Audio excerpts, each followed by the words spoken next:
And just coach started telling me some shit, man. I don't even want to say this stuff. Yeah. And like that was the time. That was my last year there, man. That was the time when I just lost all my composure. Like, keep in mind, it was 2 years of torture. Yeah. Mental torture. Like, I was getting kicked out of practice once a month just so they can take my paycheck out. Like I said, for like a good amount of time at the beginning when the things were happening to me, I'm like, no, I'm going to overcome this. I'm going to overcome this. I'm going to overcome this. And just because that was my mentality. And I've been going like that. But then, you know, after like 3 years, it felt like you're just like, you know, banging your head off the wall. Like, it's like, this is not working. And I'm like, well, maybe it is me. I'm like, all right, like I can excel in assists. So like I was really excelling as that. You'll adapt. I mean, like I said, I was 16th nation. I was nominated for a Bob Cousy Award. I was like among the top 40 point guards in NCAA. Yeah, coach was promising me like, oh, you know, I'll hook you up with the agents afterwards and all that stuff. So I'm like, okay, I'll do what you ask me to do, but then I'm expecting some help afterwards, right? Like.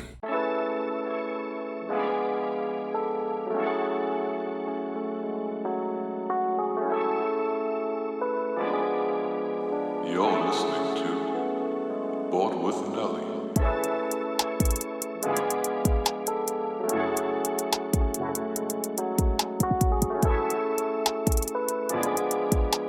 How you look? You look I'm telling you, it's adding weight. Yeah. There's something about it. Where'd you get this camera, man? Bro, it's not like it's wide. It's just it's not you. It's the camera, mirror, everything about this. This is. Welcome to the podcast, Nick. Giveli? Hi, Giveli. Oh, this is beautiful. This is nice. Since I started this, I wanted you to come on. You're the most interesting person I know. Well, thank you so much. So I was like, did we start? Yeah. We did. Oh, that's good. I can edit anything that's bad. Like, if you say something incriminating against your boss, we can. Just right. Have you seen Talladega Nights? Yeah. I was like, I don't know what to do with my hands. Just put the hands down. Put the hands down. It's fine. Nijo, you played basketball professionally. You played basketball in Europe. I want to know. Let's go from the beginning because this is. Right. I know this is gonna be. You're a long story. You've told me this 1,000 times, but it's still interesting. How did you start playing basketball in Serbia? So I don't know if you know the way it's the sports are in Serbia, but for example, nothing was really through school like it is here in the West. It's basically you sign into, you know, whatever sport you like, but on the side there's like clubs, organized clubs that are like exist for generation, and they have categories anywhere from, you know, small kids to the seniors, right? And the seniors are in professional on a professional level competitions, right? Yeah. So before basketball, I was doing basically following my brother. Whatever he went, he's 3 years older, and so like whatever he went, I just kind of follow in, right? Yeah.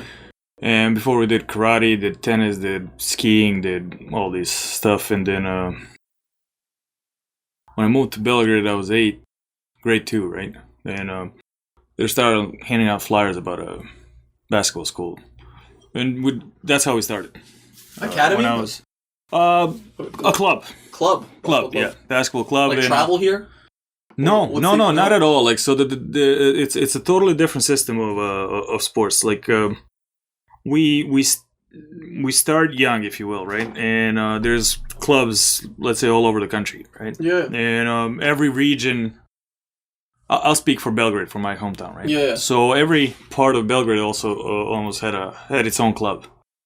It's especially attractive for the kids. So the kids' leagues are like, let's say, first Belgrade region, then like if you beat that region, then you move to the state region, and then back then it was Yugoslavia, then you go to the whole country. And so anyway, you start in a club 5 days a week. Once a day? Once a day, yeah. Just basketball or like conditioning or a little? No. It was like at that age you don't do any conditioning. It's all skill work. It's all drilling skills, fundamentals. Like we're very strong on fundamentals. Like so, for I don't know, X amount of years before we got to the more serious levels, you do like a proper dribble, proper passing, proper. Slides, defensive slide, this slide, that slide, and you drill this day in and day out, so it right? becomes like a habit. it becomes a habit. Like that's also like combined with different. It's combined with the. So it's not repetitive per se. So like you let's say you do some 15 minutes of drilling passing or something like that. Then you're gonna do. All right, now let's do a 2-on-2 without a dribble. Basically, emphasize passing, right? And then you start doing at the end of the practice, you do 5-on-5, but no dribble. Okay. Right. Again, you emphasize passing, passing and movement of the ball. Then to emphasize the basics, fundamentals and all that stuff. For example, the league doesn't allow us to set the screen for player to organize to play like a zone presses or zones or you think you could have done zone it? No, there were coaches before they put that rule in. There were coaches who just go out there to win. Yeah. So it's good to win. You develop the winning mentality, but at the same time, it cripples the players. Right. Long term, it's not good. It's not good for the development of the player, right? Right. So but once you like really nail down fundamentals, then you put, let's say, zone or zone press in. Yeah. Now you already have a higher quality of players that are competing against that. Right. Whereas if you are to put this when the kids can't even like dribble properly or shoot, like what's the point? Like everybody just backs into the paint and you just right. Yeah, I guess. So that's the. So was this like? Did you know right away you like basketball? You could do this. That's the one that stuck, to be honest with you, of all the sports we tried before, my brother and I. And what helped a lot, too, was probably all my friends from my neighborhood were in it, and we were in it for a longer time, right? And then, like, after 2 years of playing it, I really loved it. I excelled at it. Like the best player in the team, were you captain? Yeah. But that's what I mean. Like, I excelled. I was really... I played with older kids. When I started, I played with the 2-year older kids, right? And then, so when I was playing with my age, I was dominant. Right. I was dominant, especially at that age, like you're looking at a grade 2. Yeah. A difference between a year or two, it's extraordinary difference in bodies and like. I mean, you see Luka Doncic play at 16 and then come to the NBA, he's already ready. Well, absolutely, but like to scale it down to I can't even explain. I remember it so crystal clear right now. Like when I was like in grade 5 playing against the grade 6, and I felt like giant stepping on the court, man. Like we looked like. Man, that's probably not a proper word. Well, we're canceled, folks. Have a great one. All right, it's pretty good. But it felt like that, man. I'm telling you, we stepped on the court and it was just like, oh my god, like what do I even do now? Like it was just from the physical appearance. That's how it felt. Really? Yeah, and that you can. But so I played with those older guys, and so I competed with them in practice, and I was really good at that age. So that's the generation of 82. I was 84, right? Yeah. And then later on, when they formed my generation, because there was no my generation when I started. When they formed my generation and they like stepped me down, I felt just like, really, at that point actually I felt like I got screwed, to be honest with you, because there was no challenge. Right. For a long time. Like I wasn't, I felt like, so I wanted to get up and compete still with the older guys. Yeah. But it was just... so how many years of that did you do? How many years did you play at that level? And... So like with the older kids I did for like 3 years. Then I was kind of like mixed between the two for like another year or two. And then from that point on I was strictly my age. But then when I started high school, we were competing against with the 2-year older guy. When the 2-year-old. So university almost, or like. Let me get to that. Yeah. Slowly lead you up to that point. Yeah. So once I graduated, or once I enrolled at high school, I went to the club called FMP in Serbia. Yep. And FMP was known for gathering the top talent in the country, right? They recruited us like all over the country. They pick up the tallest, the best, and this kid is. Yeah. And so in my generation, we were really dominant for our generation. But then you fast forward into grade 2 of my high school, they allowed us to compete with seniors of high school, with the help of three of our older guys. So like we were reinforced with 3 older guys, and the rest of it was like a generation of '84, and we ended up third in the country. Yeah, no, we were really, really talented generation over there. And, anyone else memorable maybe that people know or no? Well, yeah, I mean, or they're not even. I mean, I don't know here in the West but actually, tell you what though, like I played against in those competitions through high school. I played against Milicic, against Pavlovic, Pavlovic who played for Cleveland Cavaliers. Slavko Vranic, he played with me. He was 7'6", I believe. Never played, but like he was drafted by New York or something. So you knew Milicic was a fraud before any. Yeah, I don't want to say this. No, I'm just kidding. I'm just kidding. Like, no, no, you saw Milicic play when he was. I played against him. Like we played, I mean, multiple times against each other. That's crazy. Multiple times. So yeah, a lot of those guys ended up. Now I'm mentioning the NBA guys now. Yeah. I don't know like who your audience is, but there was a lot of guys who ended up in great careers in Europe. Like one of my very good friends, Duško Savanović, he was a phenomenal career in Europe. Yeah. Like extraordinary career in Europe. He played for our national team too. Yeah. In Serbia. So Teodosic, yeah, he's 3 years younger than me, but I know when he was actually coming for his first practice, deciding like whether he's going to come to FMP or not. But like, man, he was good. Like the first practice, he was a kid. He was still in a grade school, man. But the poise in him, it was incredible. I can't tell that practice like he did anything, what he does special, today, right? But from a basketball standpoint, right, the poise in him, like he was not rattled by any of us. Yeah. And at that age, like I told you, like the age difference of 3 years is extraordinary difference in bodies and experience and all that stuff. And man, he showed up at the practice.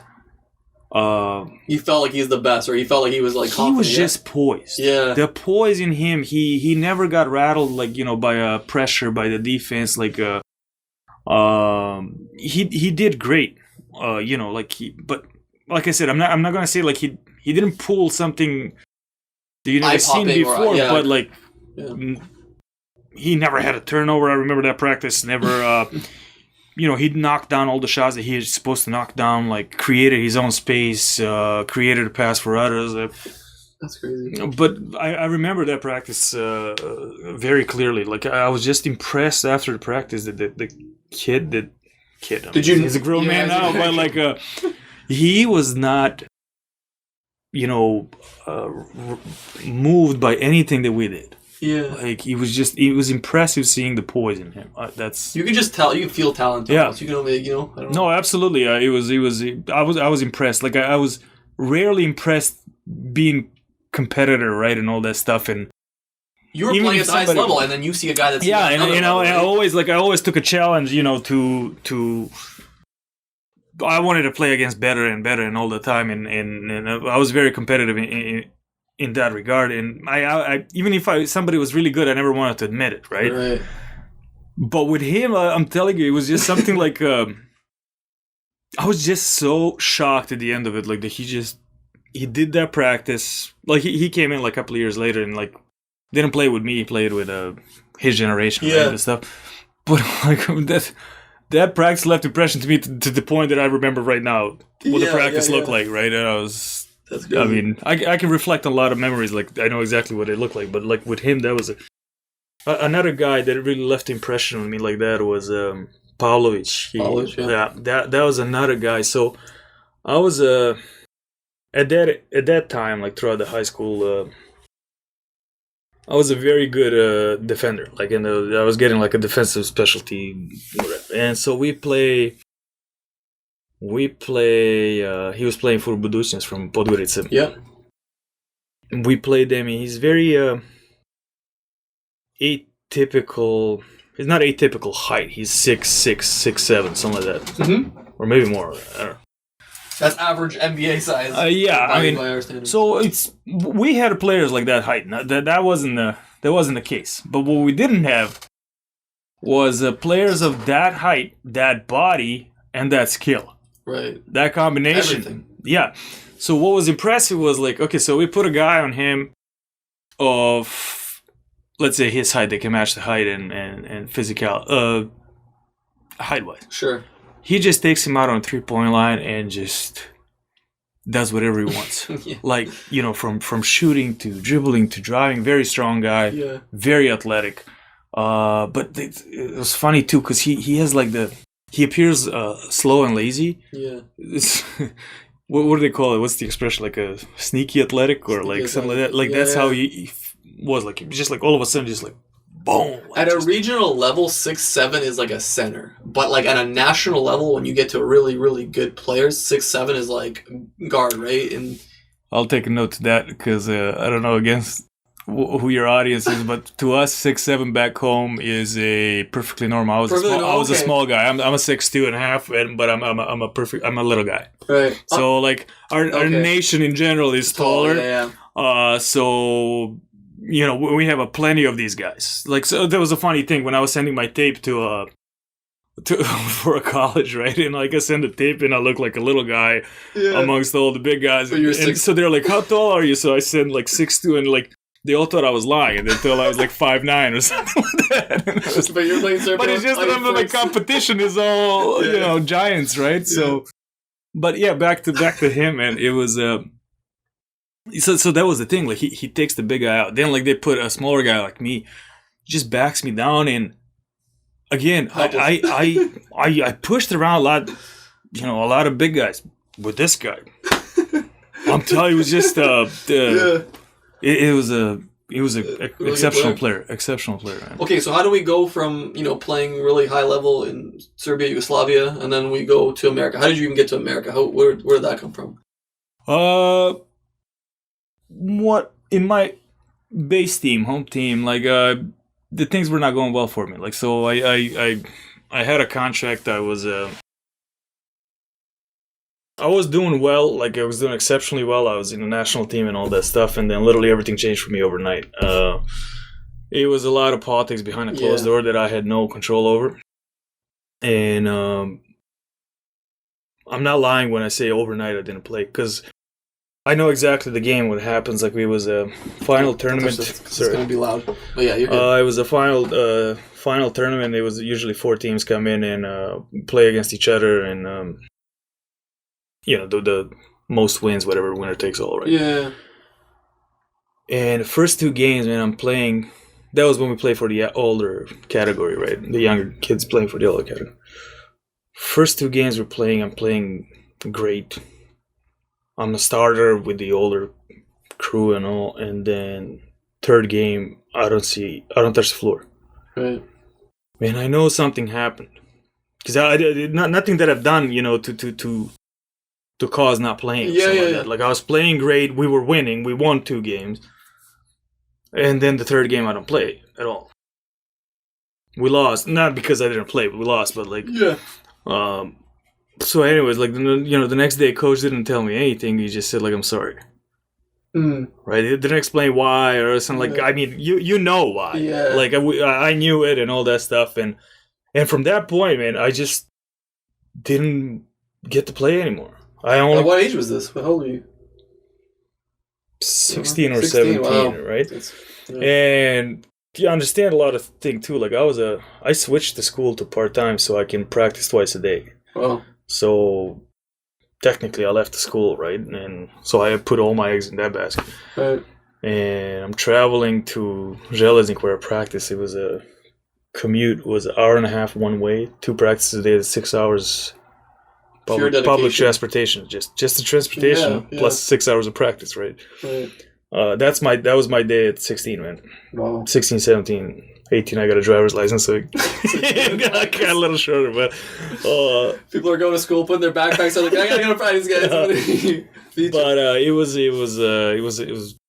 a very difficult time for me, man. Yeah. Very difficult. I mean, my whole world crushed. Like I lost the spot in the national team first.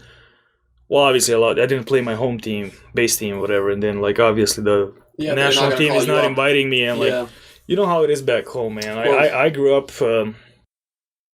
idolizing playing national team. That was my dream. Every Serbian like, to person be honest is. with you, NBA and all that stuff was coming second, third to me. National team, Yeah, World Cup, Olympic. That was my dream. Like to climb on that balcony one day.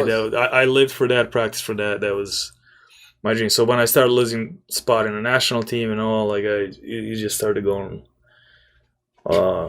And you know, I'm in the midst of puberty and all. Yeah, it's a difficult, difficult time, man. So how do we 16? So anyway, so that's happening 18, 19. But like, funny enough, though, I don't play throughout the whole year, but then I get to play in the finals because we have to win. Like, he needs. I was getting minutes, man. One time I even got a. Right before the tournament started, we had like a friendly game. And just coach started telling me some shit, man. I don't even want to say it and this stuff. Yeah. And like that was the time. That was my last year there, man. That was the time when I just lost all my composure. Like, keep in mind, it was 2 years of torture. Yeah. Mental torture. Like I was getting kicked out of practice once a month just so they can take my paycheck out. Like, and I was getting kicked out of practice for. I play pick and roll. The guy is like going under. Like I pull up a tree. He's like, get out. Right? It was like, why am I getting out? Like, I want you to pass to the corner. You didn't do what I right? said, like, or you didn't. Well, you didn't even say nothing. Yeah, you're not playing how I want you to play. And it was just going on and on like that for 2 years. Just to, like I said, like a mental torture, man. And like, so he exploded right before that, and I went right at him. My buddy Stevanovic, the guy that I mentioned before, like he jumped and held me. It was middle of the game, man.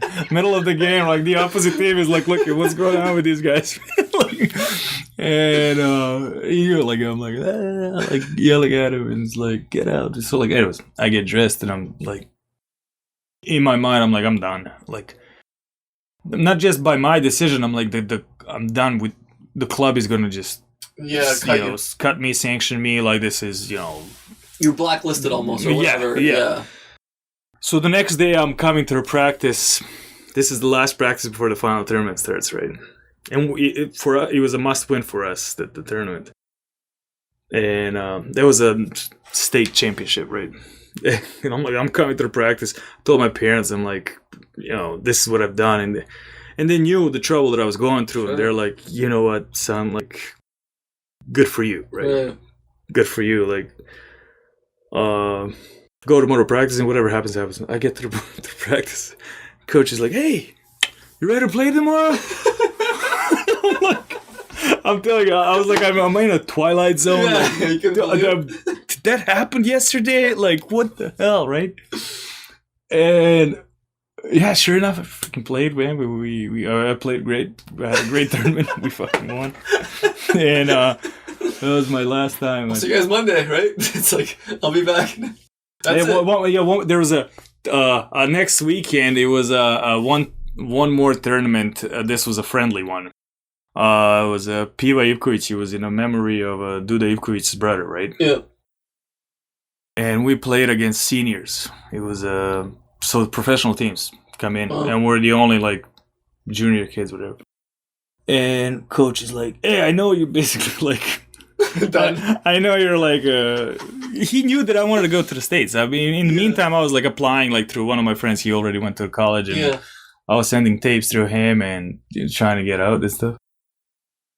And he knew, he heard, and he was like, "Yeah, like I know this is all done, whatever, but like."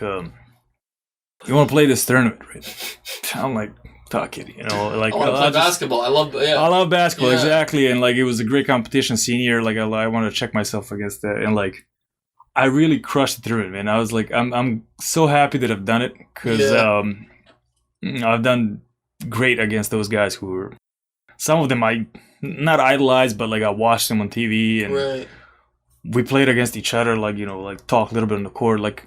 Well, back home, the trash talk is not a thing. We don't trash talk. Basically, back home, if you trash talk, you want to fight. You start a fight. Like it's not a.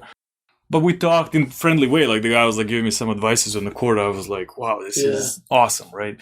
So I'm glad I played a tournament, played great. But that was the last time I played for FMP. And after that, what happened was I knew I'm prepping to go to the States, right? So this was an interesting story too. I have to finish my 4th year of high school. I have to pass SAT. American SATs. Yeah.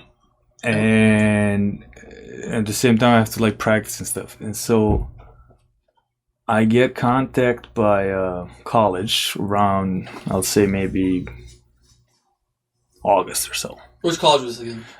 University of Illinois, Chicago. UIC. Yeah, my buddy was playing there. So it was through his coach, right? And, you know, like the contact was a lot of coaches, a lot of Americans called and they're like, we like what we saw and like the tape that in the meantime, like I had to really like collect some tapes and send some stuff. And so like I've done all that work and send it out there. Like, we like what we saw. You know, can you send us a full game, right? So I'm like, man, but in the meantime, I'm not playing for these guys anymore because I decided not to show up so I can break the contract and clear my, clear my record from the past, basically. So, because, you know, NCAA, you can't play professional. Don't. I'm saying a lot. This is not a Joe Rogan. We're not a billion people. There's like 7 dudes are going to be like... Hey, you never know when you become famous. They're going to come back like, NCAA going to investigate. This is the moment it all ends right here. They're going to go back and like, no, what happened? So... You can't be playing over there with a contract to get into a double. Is that how that works? Yeah, basically. Like, so... But by rules in NCAA, I will be seen as professional, right? So you can't do that. And so... I've decided not to show up to August, September. So in that club, they thought that I went to play. They had these like, I don't know, how would you call that in English? But it would be something like... Trials? No. It was so our main team had like this sub-team sort of where you would go... it would be something like a G League, right? G-League, okay. Something like a G League, if you will, right? Yeah. So they thought that I went to G League team, and which I didn't. I just stayed home. But basically, I didn't get paid in, you know, August, September, and all that stuff. So, like, that created a condition for me to break the contract, right? Sure. And so I used that time to... So I organized a friendly game. So, like, I had 5 of my friends, total of 8 of us, right? And then we scheduled a friendly game against a real team on the opposite side. You know, full thing, like referees, all that stuff, and we played a game. And I knew the coach, and I was like, hey, listen, like, I need to play a real game. You know, this needs to be a... Legitimate game, yeah. Legitimate game. Like, so, like, you play to beat us. Yeah, of course. We're playing to beat you guys and all that stuff. And so it turned out great. I mean, it was a phenomenal game on my end. I don't want to throw any stats. No. He pulls out a paper. I had 25, 7, and 7 that night. I had 45. 45? No, I was, but it was, I was just running the show, right? So it was all through me. And the boys knew that the contract or... No, my friends, like, we basically, when we said, like, look, we played to win, but we're playing through me. Yeah, I got like, you. so that was kind of... Of course. That was essence of the game, how we played, and they're like, yeah, no problem, right? So it was going like that. And so, anyways, recorded that. So starting in September. So as part-time, I don't know if you know how that works, part-time student. In my high school, we had 14 classes that you have to pass, right? And when you're ready, as a part-time student, when you're ready, you schedule an exam, like a final exam. And the final exam, every final exam was constituted of 2 parts: verbal and oral and written. Right? Okay. And so I had to study the entire curriculum of 14 classes. I did that in 2 months, man. That's crazy. I passed 14 classes in 2 months' time, and then I passed SAT. I did better than my wife. You're watching. It's like you're sleeping on the couch tonight, but it's okay. But so I did that. I did SAT all before New Year's, and I sent it all in the States. And so they were like, it's great. We love it, you know. And I'm like, all right, got it, right? And they go like, however, comma, however. Yeah, it's not good. So, like, what is it? Like, the head coach, because the guy that was recruiting was assistant coach. Like, however, the head coach is like, he doesn't really like think, you know, that what he saw on the tape, because they're always skeptical about Europeans, right? Sure. And it's been like that. I mean, now that, like, I know through my brother too, but like they're all. I mean, you know how it was in NBA and the Bats too. Like, they're always like skeptical about Europeans, especially after like the military. I told you about the height stuff too. They're like, "Oh, you're not 6'2", you know, like just like, oh, you're lying on a tape or something." Right. And like, how do I prove to him? Back in those days, it was a lot easier to bullshit that stuff. Right? Today, it's a little harder. No. It was just they were not familiar with the market, to be honest. Yeah. It wasn't a bullshit. Like, to be honest with you, we were all.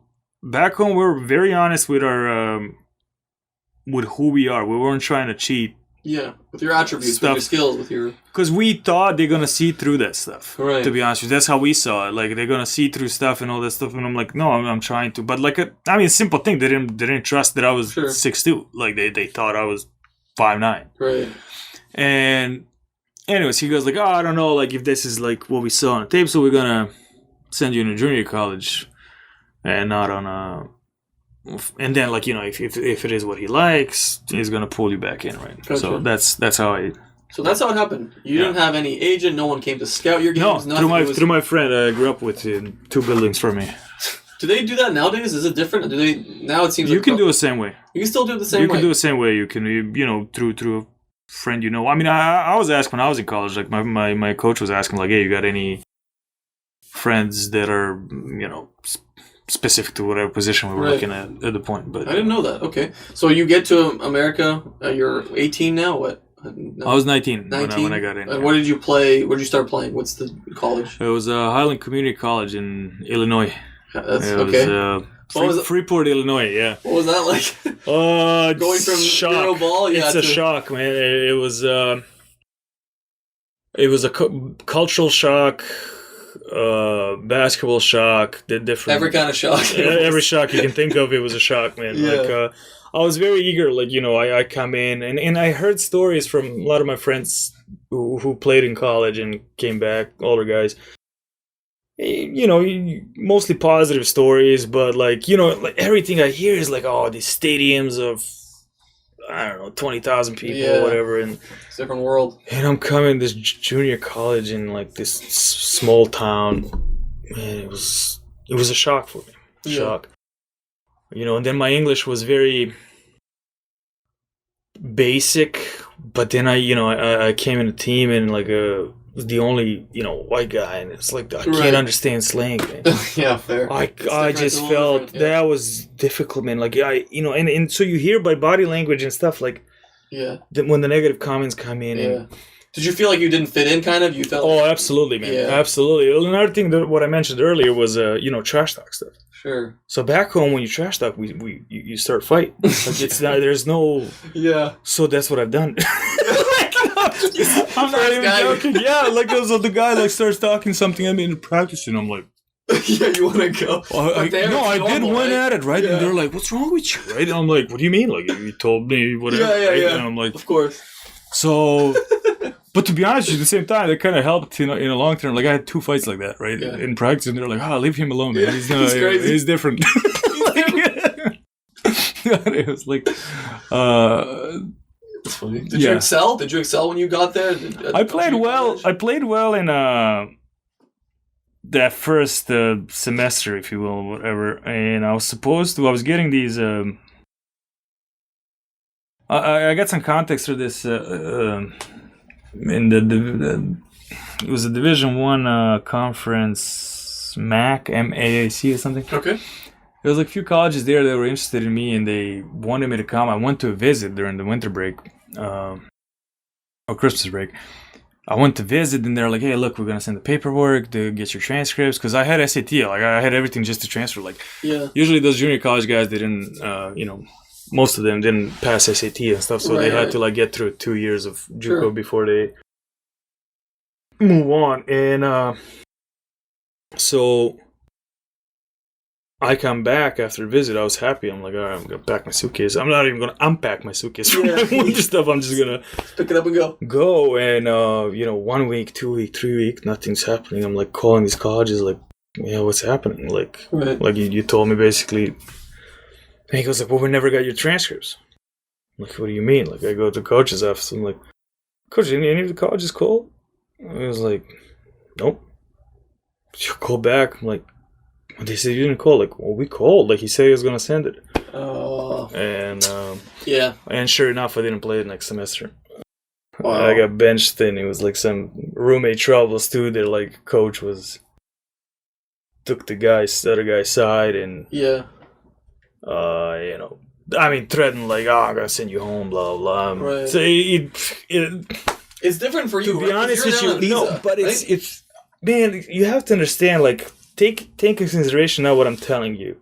The previous 3 years prior that were leading up to this. Yeah. Like, my life was already, going like, so, like, this was to me like, oh, I'm getting a new start. Yeah. Right? Like, oh, I'm going to, like, prove myself. And then I'm getting in here, like, another thing, like, I started dealing with, like, all of a sudden, like, I started noticing, like, obviously the racial issues, man. Like, that I never seen before. Sure. Like, there was not. Not in Serbia. Well, we don't. We didn't have it, and so I all I know is like what I saw in movies, but that's nothing what you see in real life, right? And so I'm being viewed as a white boy and all that stuff, and it was so I had to deal with all these. It was a lot of shock for me to absorb and deal with and all that stuff. So considering where I'm coming from, what happened to me 2-3 years prior to that, and it was going down, and I'm like, oh, this is the fresh start, like I take all those eggs from that basket and I'm putting into this basket. So like, for me, what I felt was like, there's no going back for me, and the way I had it in my head, and there's just I just put a pressure on myself, probably for no reason, but I'm like, I would be embarrassed if I get home and I'm not playing Division 1. Right. And meanwhile, I'm in junior college, so I have to fight it for Division 1. And it was just like, oh my God, I'm not playing in junior college. Yeah. And so, the next year I'm just kind of like clawing my way back, like in year 2, right, in the starter. You weren't playing bad to get benched, right? It was once again politics, no? Or was it was once again similar thing, right? Yeah. Like it was, but by then I already started getting emotionally.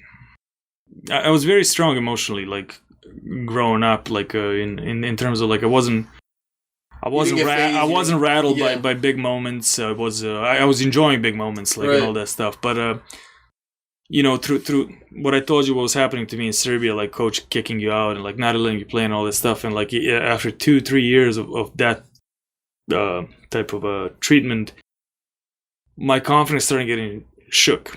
Sure. And I never had a confidence problem before in that term, but like I started feeling it on the court. And then I come to the States and like everything was going great, and then all of a sudden some politics come in. Later on I learned, like, because I was a freshman, and it was 2 freshmen that year, and like all the other guys were sophomores. Look, I understand from coaching standpoint, like you have to give those guys scholarship. The sophomores, like, I have another year. Yeah. So he was like, basically, there are some parents putting pressure too, like, for their kids to play, because like they need scholarships, and like this guy's a freshman, and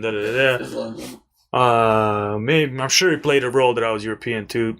Yeah, outsider. And, yeah. And so I didn't play. And so that's first year of college, junior college in America. Yes. Then after that, what ended up happening from there? Well, then comes the second year, and I was already on a coach's bad side because of that like roommate issue before, but I got lucky that second year, to be honest. Like a guy named Matija from Opatija from Croatia came in. He was our power forward center. I remember this. Now I remember this. Yes. Yeah, super chill guy. Like, same mentality as us and all that stuff, and that helped a great deal, man, because you finally felt like you had one of your own. Yeah, grounded. Felt like something was. Yeah, like there's 2 of us now, right? Like that's kind of how it felt. He was super talented. It was very easy to play with him. Like, and then we speak in our language on the court. it was very easy. Chemistry, automatically. Yeah, and to be honest with you, with our style of basketball, we were different in junior college, right? And like it was such a shock to all the other teams that played. For example, like he was a big guy, 6'9", that could shoot threes, right? So like I tell him, everything was very 20 years ago, that was like non-existent. And basic, they're like, oh, you roll, you go rebound, and I go like, and I switch like in the middle of a game. I'm like, Mattia, no, don't roll, pop on the three, right? So like I drag down, like pass it out to him, he nails down the three, and like, or like I communicate to him, like roll wide, this and that, like, and those little subtle differences like make a big difference in the games, right? And so with our style and all that stuff, we ended up that year 3rd in a country, in a nation. We were actually undefeated. We only lost one game, that in a semifinals, man. Wow. It was in the semifinals, and that was a silly loss, to be honest. We were up 10 with 3 minutes to go, and coach decides to like take the starters out. Yeah, and like obviously the other team has nothing to lose. They have to catch up. Yeah, they're going for it. Yeah. Minute ago, they took over the lead, and he's like bringing us back. But it was, they took the momentum, and it was. It feels like so much of what happened that went wrong is not even in your control. No, it was. Is that frustrating to think about? Like, that's the most frustrating part, right? Yeah. But like the biggest part is like like I'm battling with myself for years, right? For years, it was like,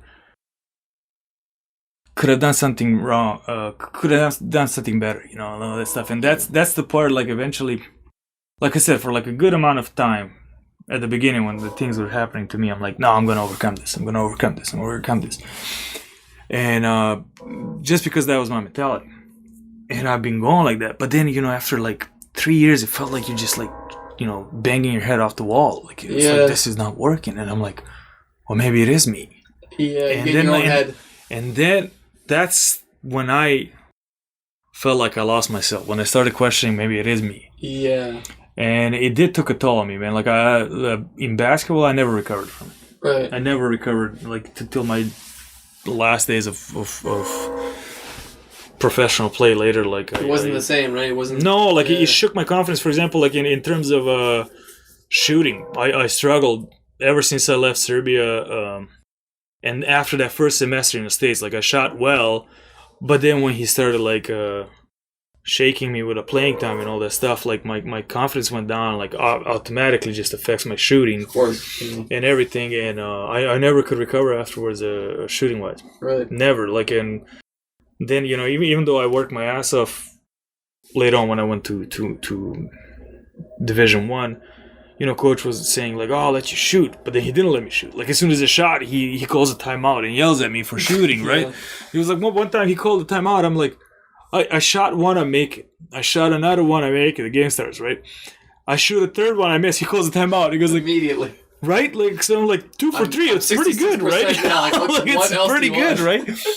And then sure enough, right, like the rest of the game, he's like, oh, don't shoot, you have to like, pass and all that stuff. So like from that point on, I finished the game with 15 assists. And he goes like, praises me later for like 2 days in front of everybody, how like, you see, like when you do... when you do what I tell you. Basically, right? And it's like, he's trying to mold you into whatever the hell he wants. And so all these things like, mess up your mind. And also largely because like that was... all I was focused on was basketball.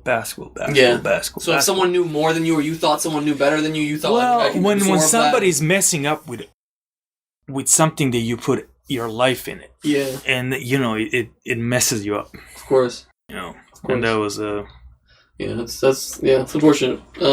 So you went to play Division 1 after that because you had a good tournament, or how did that? Well, I had a walk. So like obviously So that year, out of 9 sophomores in junior college, all 9 of us ended up Division 1. So that was it was a great example actually to 9 people Division 1. Yeah, to whoever is listening. Next 6 generation. People are like, I love this. No, but it's true though. Like I know, for example, from junior college, the teams we played, there was like a ton of guys who were like averaging 20, 30 points a game, right? Couldn't get a scholarship. Right. But because you're coming from a winning team and winning program, you get the scholarship because the teams are now looking at you differently. So it is about winning, really, at the end of the day, right? Like, it's not about padding the stat sheet as much? Well, you can pad the stat sheet, right? But then they're going to look at, like, what are you winning? Like, is that contributing anything big, right? Where are you? How does your... the best case scenario is if you're winning and you pad the stat sheet, right? Yeah, what you were doing. And... So yeah, had a great tournament. Then the coach that recruited me, he came and saw me play live in a gym. He was impressed that I was 6'2" point guard. Like, that was really that time was strangely enough, it's not a common thing in Division I. Really, I felt like a giant among the point guards. Again, coming from Serbia, I was a little guy, but. In America, yeah. I wouldn't think that. In my conference, not many of them were at this height. So he saw you played well? Yeah, I played well, and he loved it right off the bat. Like, he called me a few times, scheduled a visit right away. What school was this from? Morehead State. Morehead State. I had another... I was supposed to go on a visit on the Murray, who was our conference. Yeah, you want some more news? I'm going to look like an alcoholic because it's like... I'm pouring twice and you're not even having any. But yeah, I went to visit, and the visit didn't mean to me much, to be honest with you. Like, I didn't care. Again, I'm bringing it back. Like, I was focused on basketball, so like I wanted to go somewhere where they want me. Sure. Right. Priority. That's the number one priority. Yeah, and so like I couldn't really care less how big the campus was and all that stuff. Yeah. And so I knew right off the bat, like, on the visit, like, if they offer, like, I'll sign, right? Because, like, he really showed a lot of interest in me. And so that was a big factor for me. So I went to visit. Visit went well. And me and one more guy who was my co-captain when I was senior. But, like, we both signed. We were both junior college guys, and we both signed on the visit. Wow. So this is the second year now. You're in Division I with this school, right? Second year in the States? So second and third, right? So do you have 4 years then after to play in the States, to play in Division I? No, 2. 2 years. Right? So, like, you did, like, freshman, sophomore, and then you got junior, senior. That's hard then. You have to... It is, yeah. You only got 2 years to do something, right? Yeah. And so...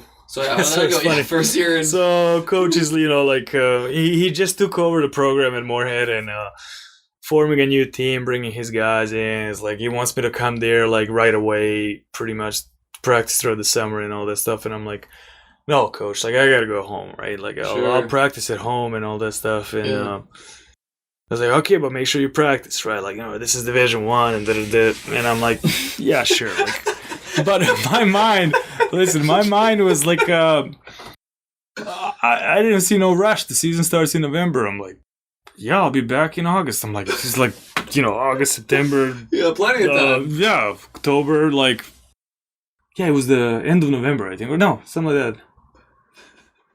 Yeah, beginning of November. So I was like, 3 months to get, like, no problem. 3 months, man. Like, what you can do in 3 months, right? And so this is what I didn't know is Division I rules, like about practice, how much you can practice with a team, not practice and all this. I go back to Serbia, and then I partied. I actually know exactly how much I partied. 25 nights in a row I was out clubbing, man. Yeah. I gained like... You missed home? I was 225, man. When I came... My playing weight was like 200. I gained 25 pounds, right? And so I'm coming, like, and I felt like great. I'm like, look, I'm good, man. Like, I grew my hair a little bit. I'm coming in. Like, I had some jewelry going on, whatever. These guys signed a point guard, they got a fucking small forward. Yeah, and like, it's so funny enough, right? So I'm partying, and like, to be honest with you, like, a lot of that partying and like, stuff was a little bit of a blowing off the steam of like a pressure of all the previous years, and like I just wanted to like live it up a bit and like, so I'm coming in, like I said, like a little longer hair, like some necklaces, jewelry, whatever. Jesus. And the assistant coach is picking me up and is like, I hear him on the speakerphone. I was like, how's my point guard, right? And like the assistant coach is like, looks like a rock star. You got a brick in your hands.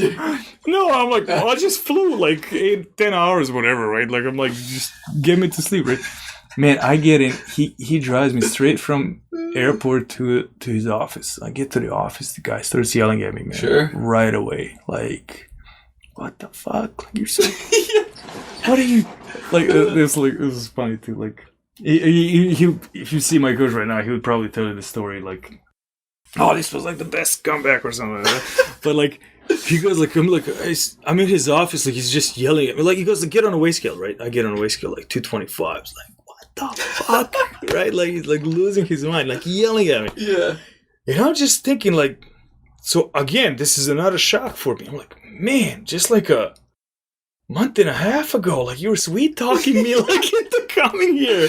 I'm like, I'm like, who are these two people? Like when it was like a total opposite of like when the guy that recruited me, like, he's now invested in you. And I'm like, holy shit, this was like, you know. And so he's like yelling. I'm like, I wonder, like, he's like, what have you been doing? Like just drinking beer the whole time. And I'm like, I'm trying to like break the tension a little bit. I'm like, no, coach, not beer, just whiskey, right?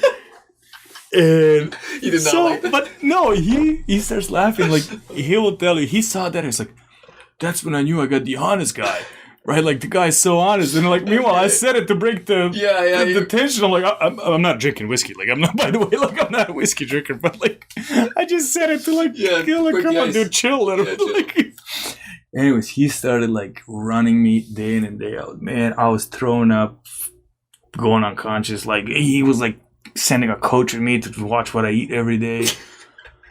Oh my god! Like I was just like, I dropped 25 pounds. I lost it. I lost it. I lost it in a month. Not Christ. 25. Not a pound a day almost. And like what I didn't know, like the way their conditioning works, the way like the preseason stuff works. So like in NCAA, you can't practice in October as a team. You can only have at best like 4 players. I didn't know that. 4 players on the court at the same time, only for like 45 minutes a day. Right? That's the weird rule. Why is that? So basically, what you do in October, I don't know, like claiming amateur basketball. Right? Yeah. But so the way they do it is like you can condition them though. So we do conditioning like 6 in the morning to like 7:30, 8. Wow. And it's just fucking, it just sprints. It's just fucking sprints. Dude, you don't know how hard it is, man. I imagine. We were all throwing up. Like, it wasn't just me. Like, it was like everybody. Guys that were just fully fit. Yeah, like someone like looked like freaking shredded. Avengers, man. Yeah. Like, it was just like... Oh, and so you finished that. This was another, like, shocker for me. You finish that. Then you go... whatever, breakfast, classes, whatever, and then right after classes you go straight to the weight room. You do the weight room 2 hours. Right after the weight room you go play pickup basketball. Wow. Hour and a half, 2, whatever. Then you do study hall, mandatory, like 7 hours or 8 hours a week or something. You do study hall, and then after study hall it's those like individual practices, like 45 minutes. Wow. And I'm thinking like individual. What a day. That's that every day. And I'm thinking like individual practice 45 minutes. I'm like, what can you 45 minutes? It's like, again, we didn't practice at all almost in junior college. Yeah. All we did was playing pickup in junior college. Right. Like that was another, like, I didn't progress at all. Like I didn't practice. There was nothing. Junior college was a joke comparatively to Division I. Absolutely. Like no practice. Like I was shocked on that. Like like I said, in junior college, all we did in practice was just play pickup. That's crazy. We were just super talented again. Like he gathered like the top talent from all around, and just we had a good chemistry and we killed it. But like as far as like practice basketball, from what I'm coming from in Serbia, how like methodical practices were, fundamentally sound and all that stuff, like 2 different worlds. Yeah, 2 different worlds total. And so like again, still like. Oh, we're doing individual practices. Like, oh, great. We're going to do, some shots up and all this stuff. Man, we're coming 45 minutes. And I'm thinking in my head, like, 45 minutes, that's nothing. Like, I don't care that I'm not out of shape. Like, but, like, by the time you get a little workout, a little stretch, and some shots. That's already half an hour gone. Some shots, like some shots up, this and that. I'm like, all right, here goes 45 minutes, right? Free throws. Yeah. Oh my god, we didn't shoot at all. You didn't see a basketball. Oh my god, like he starts off. No. He starts off like it's the worst 45 minutes. There's some like 2-on-2 drills where you like do some. You defensively you got to cover like 2-on-2 is a lot on like a half court, right? Yeah. But you got to cover like defensively here, there, and then like if the guy scores on you, you just punish you like run a suicide. Then right after suicide, right back into the defensive stance. I'm like, I passed out literally, right? And so what happened was, I put myself on a cruise control, man. Like I'm like, shut my brain off. Let's just survive this preseason. Like this is insane, man. Like I'm. And one day he was like grilling me so hard, like defensive slides, suicide. Meanwhile, he doesn't call any fouls. No offensive foul or defensive foul. Like you can do, So this guy goes like, and everybody's like trying to prove themselves. Yeah. This guy's like railing through me. Like, sure. I mean, it's offensive foul after offensive foul, if you will, right? But like, it was like, I was like, toughen up, right? Toughen up. And I'm just like, I'm surviving, literally, right? I'm like, I don't even care that this guy's like throwing me down every time. And I'm just through it. In my mind, I'm like, memory check. When I get in shape, I'll mess you up. Like, I'll fuck you up. Like, just wait. This. Oh yeah, and I did it. Yeah. And I did it. Like, I remember these things, man. I don't forget it. But like, I'm like, hey, don't worry about it. Like, just run me over right now. Like, hey, do you? Major, I beat you once in 1-on-1, and I never beat you again. That's all I can say. You remember things. I'm like, you do you. Like, run through me, man. Like, anyways, like, I somehow, I'm like, as soon as I passed out in the hallway. Like, passed out. Like, I laid down and, like, I fell asleep in the hallway. Yeah. Like, I didn't even get to the locker room. Wow. Somehow, I dragged my ass to the dorm. And here comes assistant coach, man. Oh, and I'm like, I'm sleeping. Like, it's 7:30. Like, we finished. We were one of the first groups to do this stuff. And I'm like, I'm showered. I'm like, I'm in the bed. Like, because, like, I got to get up at 5. To go, because like at 6 o'clock when we start conditioning, you don't do warm up stretching. At 6 o'clock, we're on the line. He comes from his office and like blows a whistle, and we're out. And so I'm like, I'm just going to sleep. I'm like, I'm surviving this October, right? Like I gotta get through October till we start like actual doing team practices. And assistant coach comes in, like knocks on my door, like, hey, can you come out? Like, I'm coming out, like eyes like right here, zombie, like. Listen, we love you. Like, coach loves you. Like, I'm like, where's this going? Like, I'm like, I don't need any love right now. Like, I need sleep. And he goes, like, he gives me the whole speech. Like, I think they were worried that I'm going to quit. Right? Oh. Yeah. In my mind, again, that was another shocker to me. Like, I didn't know it's so common to quit. Yeah. Like, I'm telling you, like, when I came to the States, I'm like, I'll be embarrassed if I get home. Yeah. Without playing Division I and doing well at it. I'm like, I'm doing this. Yeah. I don't understand quitting. I never occurred about anything in my life about quitting. Yeah. Like, the hardest thing for me was, like, from that 4 years later after that, when I actually quit playing basketball and, like, moving to Canada. Yes. Like, that was the hardest thing I've done in my life. Like, letting it go. Like, yeah, exactly. Admitting myself, like, you have to like do something different, right? Gotcha. Yeah. But I guess we'll get to that point. But so like the guys are quitting. So he was afraid that I was gonna quit, right? I'm like, I'm just like concerned, like I might die before. Yeah. And like he's like talking. I'm like, I don't know where you're going with this, man. Like he's like talking. Just say it, bro. Yeah. Talking. It's like, and I one time I'm like, Coach, I'm not sure like where are you going with this? Well, like, we don't want you to feel like you're gonna quit. I'm like, oh, coach. Hey, never crossed my mind. I'm like really exhausted though. like I never quit anything in my life, man. I'm like I'm not sure. I thought you were kicking me out. Like, it's like, I gotta go home now. Yeah. And I was like, no, I don't want you to quit. Oh, I'm not quitting. Yeah. Man. Don't worry. I'm going to sleep. I go to sleep. And it's like, great talk, man. And then sure enough, tomorrow morning, Let's get back to it. Fat ass. Go run. Oh man, so that was it. So you got back in shape. You were killing it. I got in shape. Yeah. The junior year, I was like, Is it junior or technically sophomore year because it's the second, or how does that work? well, it's first year of Division I, but I was in junior, like third year of college, right? Gotcha. Okay. Yeah, so we were a newly formed team. Newly formed. What does that mean? So like the coach took over the program, so he kind of like let go a lot of the Older guys. and like brought in the new guys, and by the time all this thing meshed, he really wanted that year to prove the point to the team of who he is as a coach and stuff. So like that's what we like. I learned later like that type of practicing was not really common. Oh yeah, but it doesn't sound like a smart move. And but we did it, and it was like so. We kind of played well right at the beginning, but then we just crumbled right after Christmas break. I think it's just because like burned out. Burned out, yeah. Burned out. Well, another thing is like you practice at this rhythm. Like this practice, once we started doing T practices, it was like 3-4 hours long, and it's the same thing. It's the same intensity, right?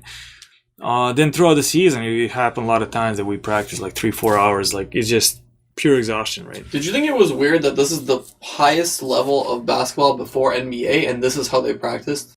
I did. Did you? Because like in Serbia, probably they didn't do that. I mean, they're not. No, not like that. Not like, I did think that, right? But like it did. So what happened was because of the way they practice and the way in my head at least, the only way for me to get through this was to just accept it. Yeah. And roll with it to make the best out of it, I guess. And so you like kind of you became a part of it, right? Like so you started like thinking like, okay, yeah, I'll do it. Like, yeah, this is the way you do it, right? You bought in, 100%. I bought in. Like, I disagree with a lot of like conditioning, like a lot of like the ways we play. Like, I actually voiced my opinions a few times. Like, I got terribly yelled at, but like, I mean, like, I don't even want to repeat the vocabulary that was used, man. But like, that some words I learned that's like I never heard of it before or after. But like, speaking of sexual harassment. That's a good segue. Speaking of sexual harassment. So yeah, first season went really well. You were went okay. I would say it went okay, right? Like I played okay. Team played okay. Nothing. Were you averaging the same number? Were you happy with your numbers? Or were you like? Numbers were decent. Nothing special. Nothing I can say. Exceptional about the first year, right? Were you the best player on the team? Were you captain? I was a starter. No, I wasn't a captain. The senior guy was a captain, right? Like usually how it goes. But we had a good captain. What did you think of the team? Did you think the team was really good? Like, did you think you had I thought we had a talent. I thought we had a talent that just like the way we were used as players. Yeah. That part I kind of felt right away that you're not going to win games like this. Right. Like I knew that right away, and I knew that going to the senior year as well. Like I was again, you bought into it, and like I was trying to voice whatever we could. Like, I mean, one simple thing was we played this team. I forgot what's the name. And it's like basically 5 white guys, all my height. They had one center who was like a good passer. Yeah. And he could like shoot a 3, so like you have to like guard him on a 3-point line. But all they had done is like similar to like what Nuggets are doing, like just cut. Yeah. Just cut. Obviously they're not on that level, sure. But like so the first we were scouting. Like before every game you get like a book like this, like scouting reports and whatnot. And they show you videos and like it's all high level, like so that was like an interesting thing to me to see. Oh, you get the bottom. Yeah, the bottom. I don't know what that was, but I was like, this is really delicious now. It's turned into a snack. It was a drink that snack. You're not supposed to drink that. Well, it's too late now. And so I was like, oh, I never like dealt with this, like this much technology involved into this stuff.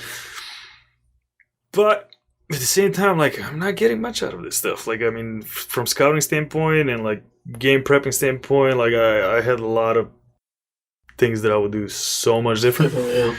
Again, just based on my basketball knowledge and experience from so that game in particular, like, the way they play is, like, just like that, right? None of them is athletic. None of them is, like, versatile in one-on-one game or something like that. They can all shoot, right? But spot-up shooters, can't create his own shot, right? Shots, yeah.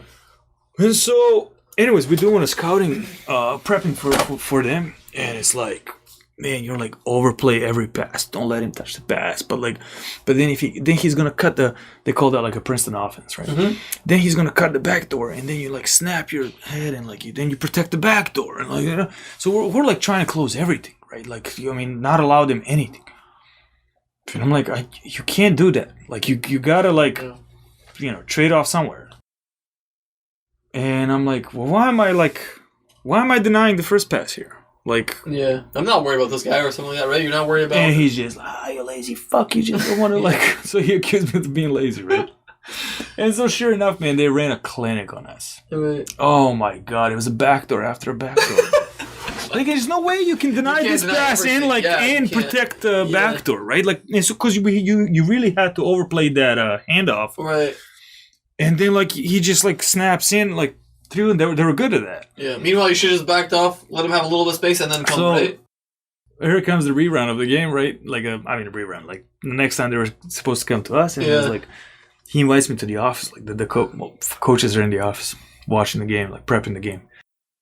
What were you talking about? Like, what were your thoughts on this stuff? Like before, and I go, well, here's my thoughts. I'm like, they're like 5 white guys. None of them is athletic. Can play, same thing that I just told you before.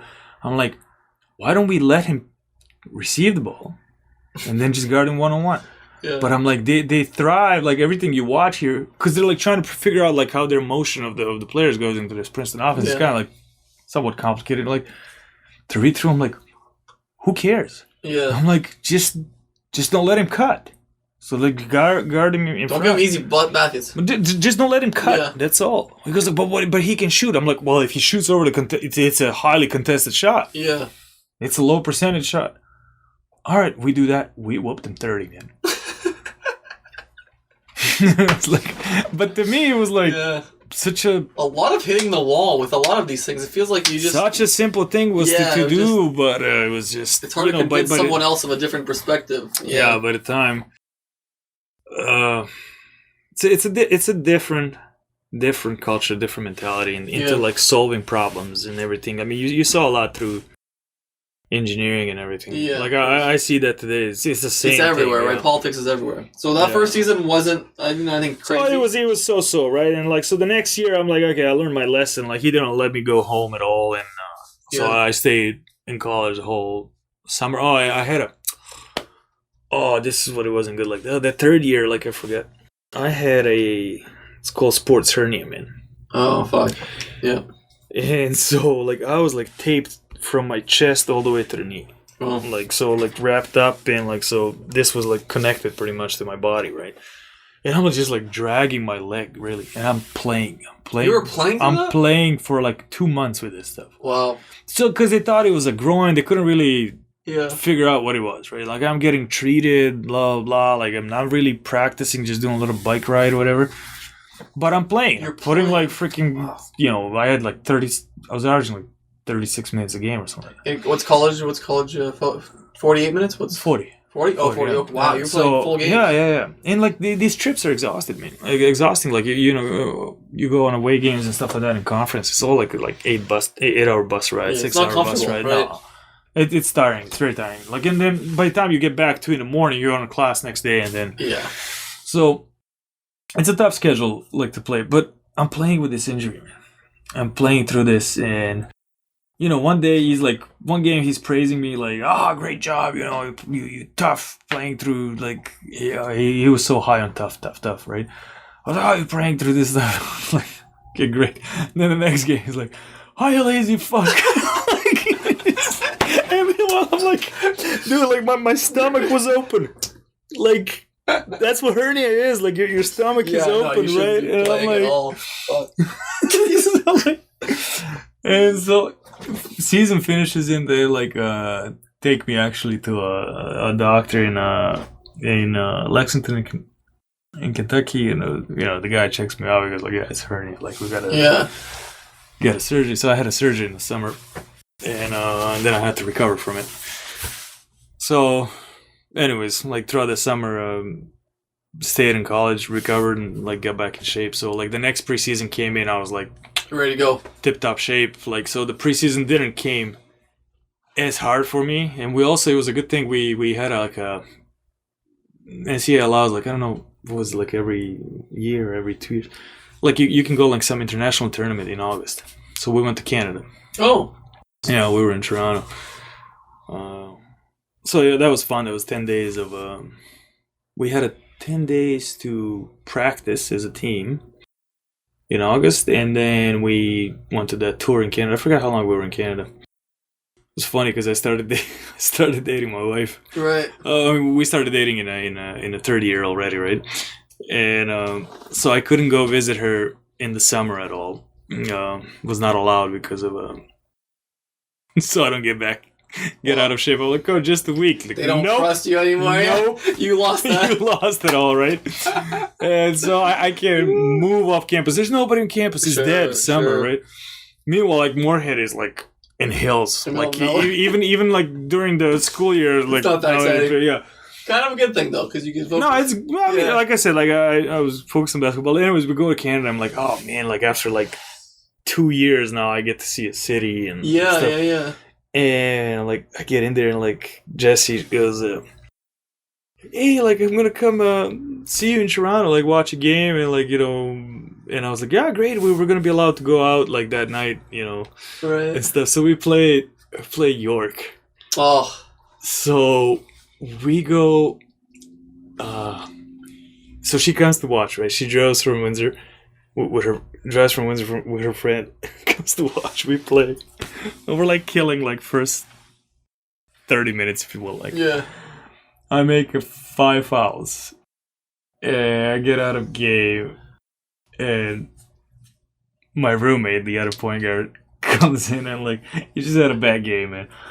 And the guy from York just like exploded. Like he had a game of his life. I swear to you. And anyways, we lose like by 1 point or 2. Oh my god, man! Listen, I'm going toward the locker room and I'm like exiting first because like I know Jesse's waiting out there. Yeah.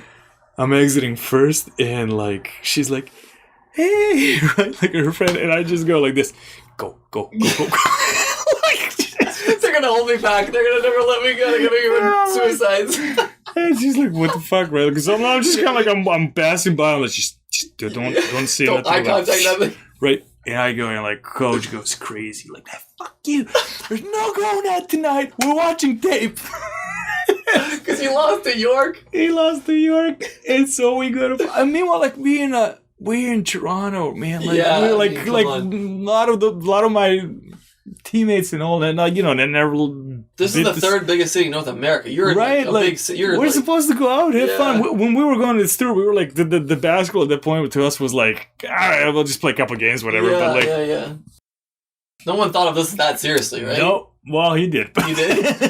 So, like, listen, he gets us to the fucking hotel, and we're, like, still kind of hopeful. Like, okay, maybe he might let us go again.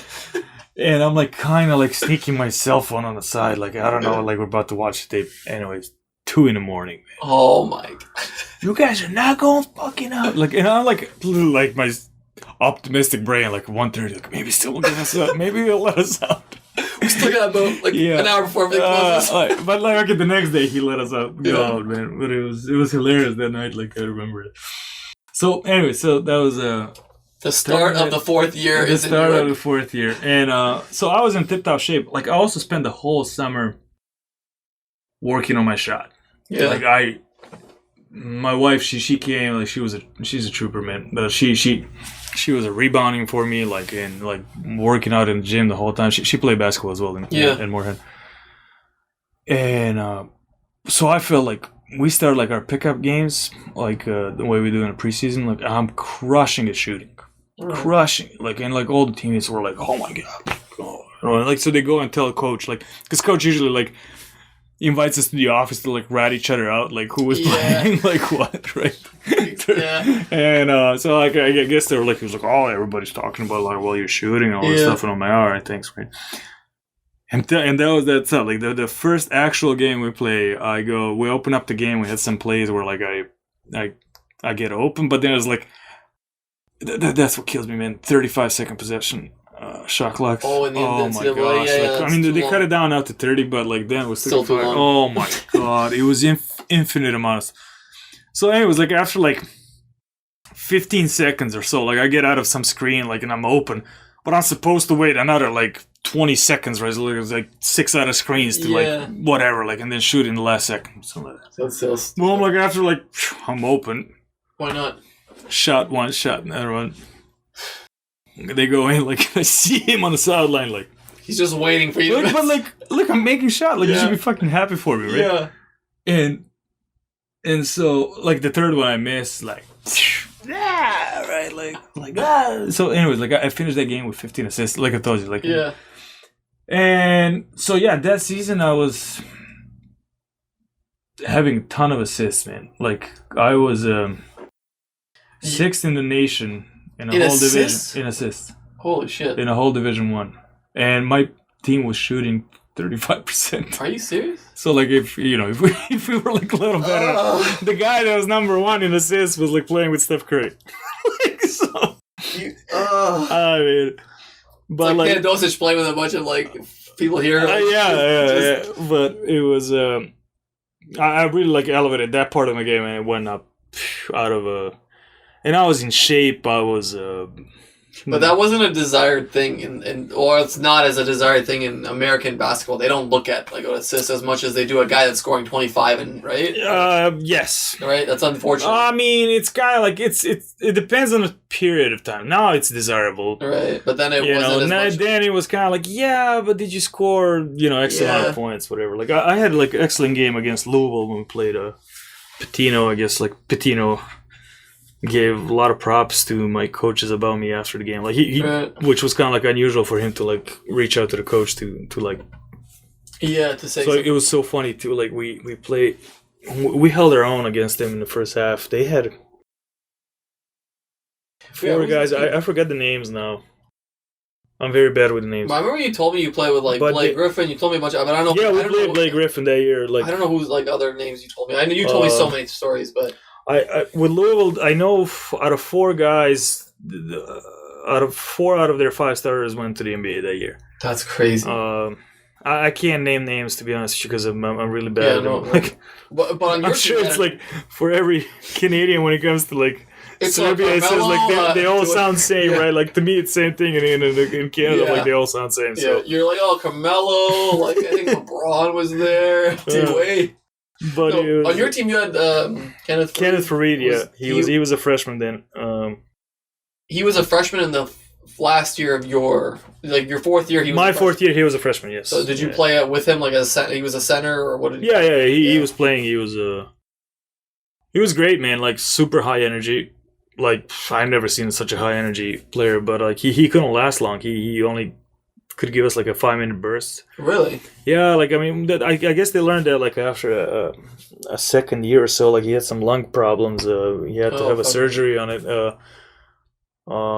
I knew he had asthma when he came in, but like he plays with such high energy. But then like coach was like mad at him for like dying down a little bit. Like you're like out of shape, blah blah. But like turned out the guy had a health problem. That guy's not. But like I mean, those minutes that he gave you were like highly effective, man. Like highly effective minutes. Like, so that senior year was great. We played great and all that stuff. I was still worried. I knew the same thing that was troubling us in the 3rd year. I knew it was going to be a problem in the 4th. We were going to burn before the playoffs comes. And that's exactly what happened. Playoffs is what? Playoffs into March Madness? I don't know what playoffs. So you first do like a conference playoffs, and then the winner of the conference goes to March Madness. March Madness, okay. Yeah, so like I knew that was coming. Just how I felt. For example, I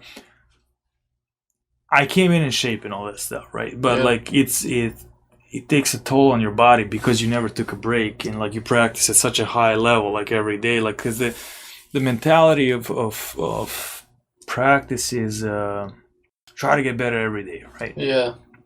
And basically, if you're tired, like push through the limits, right? Right. Like mental toughness, but like your body just cracks. So what happened to me was, simple practice, nothing. Like one of my teammates sets the screen. I'm guarding a guy with the ball, and like I bumped into the screen, and my shoulder pops up.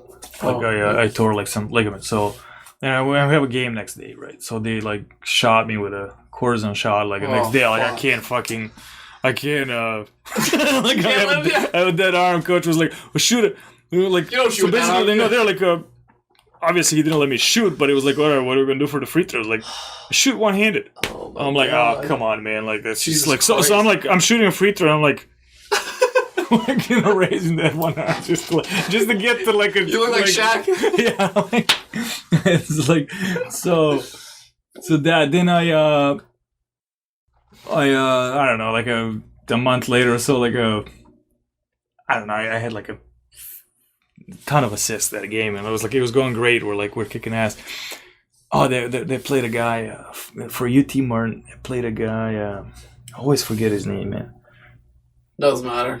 No, he went to the NBA, man. He was that year. Who we play for? Give me some. Maybe I can. He played for Boston. Boston. Yeah. Then he. I don't know. I could just start dropping random names so we get to it. He was a second or third top scorer in the NCAA. Like he was. Wow. Well, he was a killer, man. He was a killer. But anyways, like we played against them, and I'm like, I felt so good, and like I passed like between the legs, like bodyroga this. Yeah. And I'm like, I just landed. 2 steps later, I rolled my ankle. Nobody around me. Right. And it was just what it was, like your body starts giving up. Yeah. And our coaches didn't understand these things. Like it was just they didn't understand rest. Exactly. Yeah. Like the recovery and all that stuff. And so like the body started cracking. Like my roommate like had popped his hip somehow. Like he had a major hip injury. And it happens. Like it's a normal thing. Yeah. I learned later, like I told you, when I worked with that coach, he was explaining me, like every time he talks, he was telling me like the whole body science behind it and all this stuff. So that was a very it's common knowledge. It's more common knowledge now than it was back then, right? Right.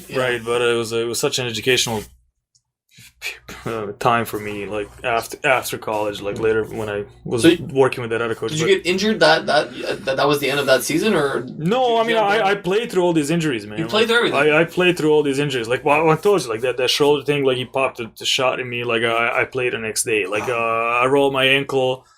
I played.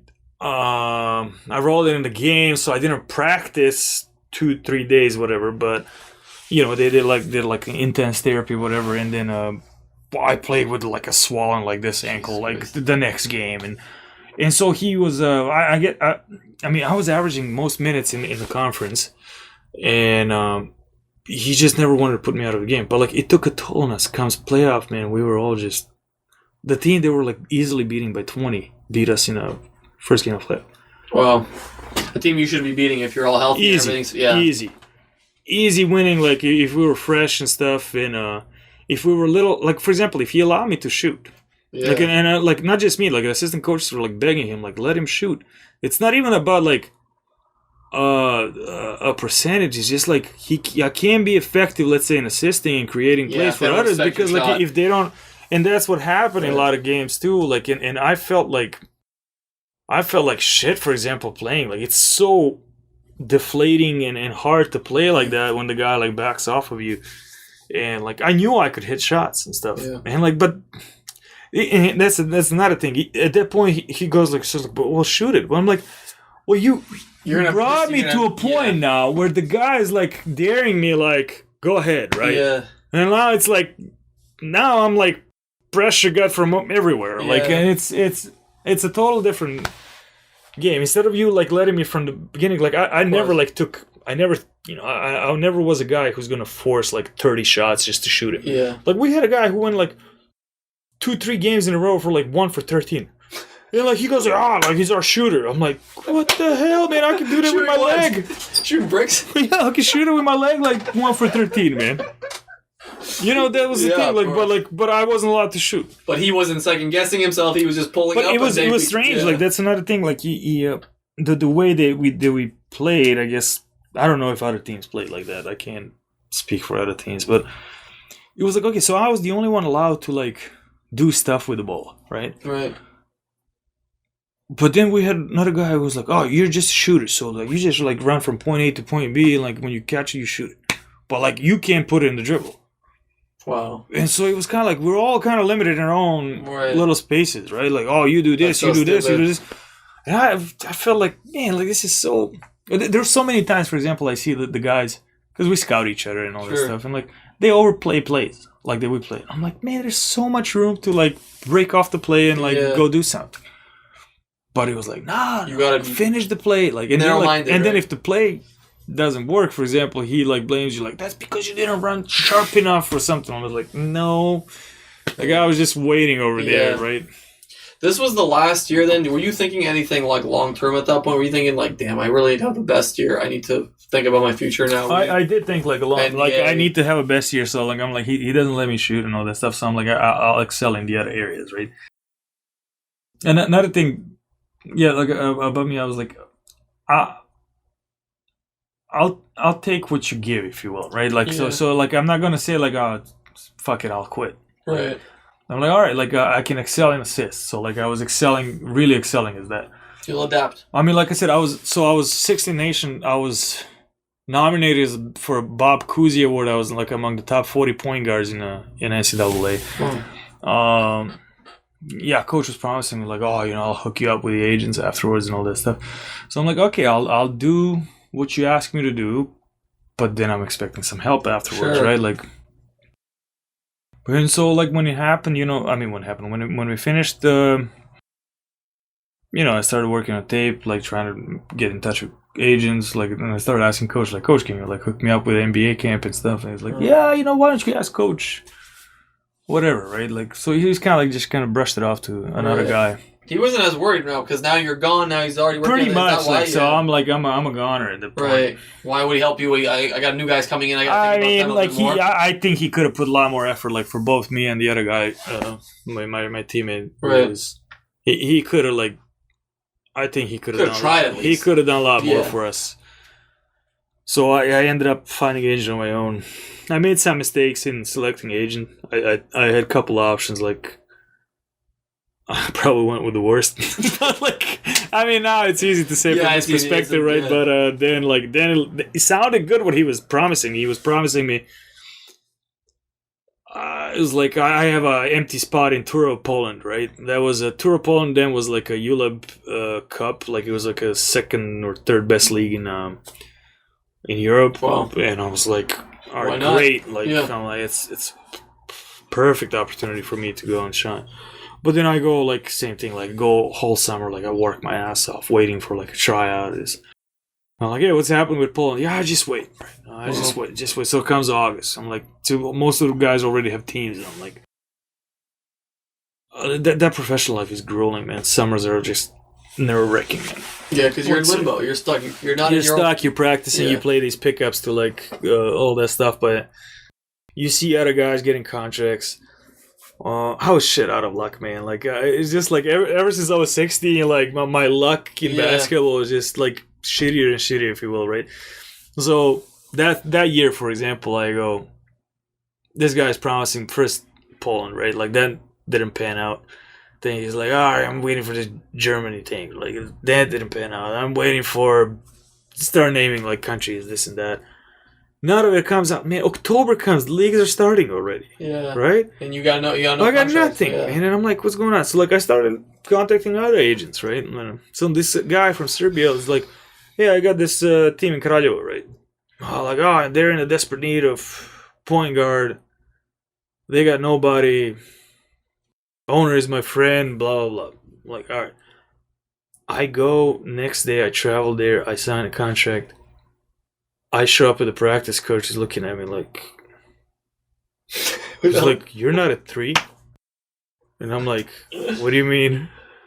So I signed a contract. I didn't have a tryout. I didn't see a coach. Like off the bus station, I went to the office, signed a contract. Wow. And he's like, "You're not a 3. He's like, "You're pretty short for a 3." And I laugh. I'm like, "Yeah, because I'm a point guard." He goes, "What do you mean? I already got 2 point guards." Wow. And I'm like, "You gotta be shitting me, man!" Like, I come to the practice and like I felt like, "Oh, I can beat these guys out easy, man." Yeah. But it didn't matter. Yeah. It didn't matter. Like, I mean, like one guy was like 40 years old and like he's like they were buddies from fucking high school or something like that. Fuck. And you know, the other guy was like against somebody's son and Yeah. shit. It was like it didn't fucking matter.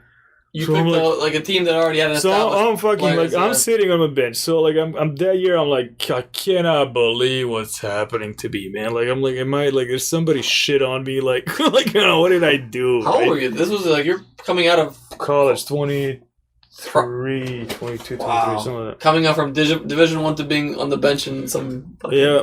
So I'm like not fucking playing. I had a few games that are like I played really well, but like it didn't fucking matter. And so like I'm like, oh fuck, like I fucking just a wasted year, right? I'm calling my buddy. So like I quit with that agent. I'm like I gotta find another one. And I call my buddy Savanovic Duško. He was playing in Spain. I'm like, hey, can you help me out, man? Like I need some help. Like I'm like fucking shit out of luck. right. You know, I'll send you some stats, videos, whatever you need, right? I just need an opportunity to play. I'll see what I can do, right? And I see him in the summer, man. I see him in the summer. We played together, like some pickup, like a lot of guys who were like high level pros, EuroLeague and stuff like that. Play pickup there, and we'll go for drinks after, right? And so when I stayed alone with him, I'm like, yeah, like you ever had a chance, like, you know, like he goes like, all right, so are you ready for this? I'm like, all right, here we go again, right? And this is when I almost started crying, man. Like, because this is like years into making, right? Yeah. He goes, I contacted my agent. He, you know, looked you up and all this stuff. Like, he was loving it. He offered this. Spain at that time was the top league in Europe. In Europe, not counting EuroLeague, right? There was this team that went from like I don't know how they had like a ACB league that's their like first Main league. league, yeah. Then there was like a second one was called Gold or something like that. I can't remember, but second league basically, second level, right? And so he goes, there was this team that was in the second tier and qualified to go into the first tier, and they're like they looked at you, they loved you, and he goes, we were. Another thing is like just a regression a little bit because like that was like 2008, man, a fucking economic crisis. So all the salaries went like down. To 30% of what it was originally, right? So he was saying like, so this guy goes like, I love it, like I have a spot for him, but I'm gonna have to take the cut, Right. like percentage. And my buddy was like, sure, yeah, like, you know, like you guys figured it out Right. amongst each other, but like just get him in. So since he was gonna, usually the agents sometimes like a lot of times they get paid directly from the club, right? Like they get their cuts for some shady shit, right? But this guy goes, I guess, so my buddy was telling me, he goes, I guess he negotiated, he was like trying to boost the money as high as he can. So he was going over 100K. He wanted the fattest cut for himself. That's why he's. Well, he was getting like I think it was 10% or something like that, Wow. right? Yeah. But like to me, it was like I don't care. I don't care, yeah. Like I don't care, right? Like, so, but obviously he wants to get like The best cut 10% out of it. Yeah. So he's boosting it like over 100K and stuff, and they're like, oh, you know, like no, it's gonna be 110 or 100 or whatever. And boom, like he shows up a American guy for 20K. Mm. And I'm like, I'm telling you, like at the time, just a tear, man. I'm like, what the fuck, man? I'm like, if somebody asks, why nobody asked me? I would play for 20K. Because it's Spain. Yeah, but like, I just wanted to play, and it's Spain, man. Like 1 year in Spain, you can do anything. You're set after that. Like you're in that circle. Because it's most of it. To be honest with you, most of that life is one guy, like one other friend that played some EuroLeague, he told me I was on a tryout in a Red Star, and like we talked, and he goes, so I was asking him, like, the experience, like, how was he? He goes, like, man, it's a magic circle. Like, if you get somehow to get in, like, once you're in, you're fine. But it's like, it's not a huge difference here, like, between the guy there and there. Like skill level? Yeah, he said you can play, like, well, not everybody, right? But like he was saying, like, you can play there, no problem. But the problem is getting in. Right. Like, problem is getting a chance to get in there. So like that's then came that Spain stuff, and I felt like you're 0 for 3 when now I went, with the biggest, worst luck possible. Interesting thing, like you asked me about the players, Nemanja Bjelica, right? Bjelica, wow. So when I went for a tryout in Red Star, it was his tryout too. Wow. And I know, like we're from the same neighborhood too. But like it was crazy. We were like when I saw him when my brother's place a couple years ago, we were talking. So we were like talking about the tryout and stuff. But yeah. Anyway, so he was saying that thing about the Spain. Basically, like that the guy was like negotiating money. The Americans, man, when they show up in foreign market in Europe, man, they and I understand them. Like I don't blame them. Like that they have a mindset of like, I just want to get in and prove they'll do myself. anything to get the foot in the door. But the Europeans, the clubs are using that, and like it's just lowball the shit out of the salaries, and that ruins market for everyone. Everyone, yeah. Right. So now I have to like that. There's no union, right? And there's no like agreement. No, that happened to me the next year in when I was or 2 years after that, like when I was in Romania, like I was like competing against another 2 Americans, like in I'll get to that point, but anyways, this guy showed up for 20, and they're like, they signed him, and they're like, they liked you better, but like it was like a huge. They like you better, but not that much better. Not 5 times worth. Yeah, exactly. Yeah, wow. So that to me was just such a. Same thing happened to me in Israel. Exact same thing. I had another contact. Same thing. He was like, no, the Americans showed up for like 5 times less. Wow. You got undercut everywhere you went. But nobody asked me how much money you want. Yeah. Right? Like I wasn't even asked. Between the agent and the club, and you. Yeah, the agent talks, and like all I see is like all I hear is like later on I call him like, hey, what happened? Like, and I was like, oh, this is what happened. If you could have controlled your own contract, you would have taken the first. I would say, like, for example, like deal? Spain. If the guy was saying like, in case of Spain, if the guy said, all right, I'll tell you about Romania what happened. Yeah. So I got married that year, and I came back to Europe just because I was like doing Canadian papers, and they told us, they told me and my wife, it goes faster if I'm out of country, doing it out of country than within the country, right? So I'm like, okay, I'll go play another year while the papers are being done, right? So I go on a tryout in Romania, and at that point, like I didn't want to have an agent or anything. Like at that point, I was like in my head, I was done with basketball. Like I was pissed off at the world and everything. Right? Yeah. And I'm going over there for a tryout. I did really good on tryout. It was like, I don't know, like 5 foreigners or something like that. And I was competing against 2 Americans on the point guards.